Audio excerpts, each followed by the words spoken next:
తాకట్లో ఉన్న మీ బంగారాన్ని విడిపించి ఆ రోజు ఆన్లైన్ రేటుకి కొంటాం. Sharma gold company. ఎన్నో ఆశలు, ఎన్నెన్నో ఆకాంక్షలతో వైవాహిక జీవితంలో అడుగుపెడుతున్న యువతులు అర్ధాంతరంగా జీవితాలను ముగించేస్తున్నారు. కారణాలు ఏవైనా మెడలో మూడు మళ్ళు పడిన రోజుల వ్యవధిలోనే ఉరితాలు బిగించుకుంటున్నారు. పారాని ఆరకముందే పాడెక్కుతున్నారు.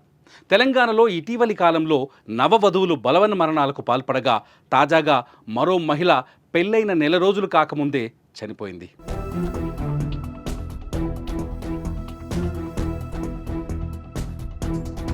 యాదాద్రి భువనగిరి జిల్లా భువనగిరి మండలం అనాజిపురానికి చెందిన జల్లా గాయత్రికి చౌటుప్పల్ పద్మశాలి కాలనీకి చెందిన సంతోష్తో మార్చి 16వ తేదీన వివాహమైంది.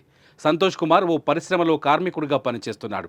ఆదివారం ఉదయం విధులకు వెళ్ళగా అత్తమామలు బంధువుల వివాహానికి వెళ్లారు. సాయంత్రం ఇంటికి వచ్చేసరికి తలుపులు వేసి ఉండడంతో పోలీసులకు సమాచారం ఇచ్చారు. తలుపులు ధ్వంసం చేసి లోపలికి వెళ్లి చూడగా గాయత్రి చున్నీతో ఫ్యాన్కు ఉరివేసుకొని చనిపోయి ఉంది.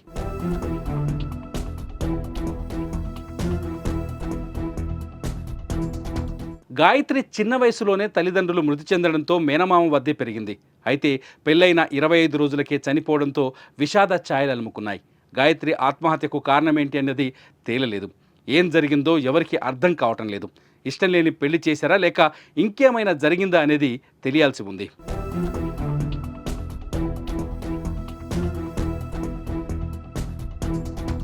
ఎక్కువగా పెళ్ళైన రోజుల్లోనే ఇలా చనిపోవడానికి అనేక కారణాలున్నాయి. అత్తింటి వేధింపులు, ఇష్టం లేని పెళ్ళిళ్ళు, భర్త ప్రవర్తన ఏదో ఒక కారణం కనిపిస్తోంది. పెళ్ళి అనేది మనం బ్రతికున్నంత వరకు ఉండే బంధం. అది జీవితాంతం అనుభవించవలసిన ఆనందం.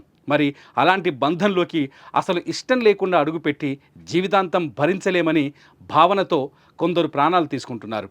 అందుకే తల్లిదండ్రులు ఇష్టం లేని పెళ్ళిళ్ళు చేసే ముందు ఆలోచించాలి. వారి మనసులో ఉన్న బాధను ముందే అర్థం చేసుకుంటే మంచి జీవితాన్ని ఇచ్చిన వారవుతారు. అలాగే కారణం ఏదైనా క్షణికావేశంలో ప్రాణాలు తీసుకోవడం కూడా కరెక్ట్ కాదు.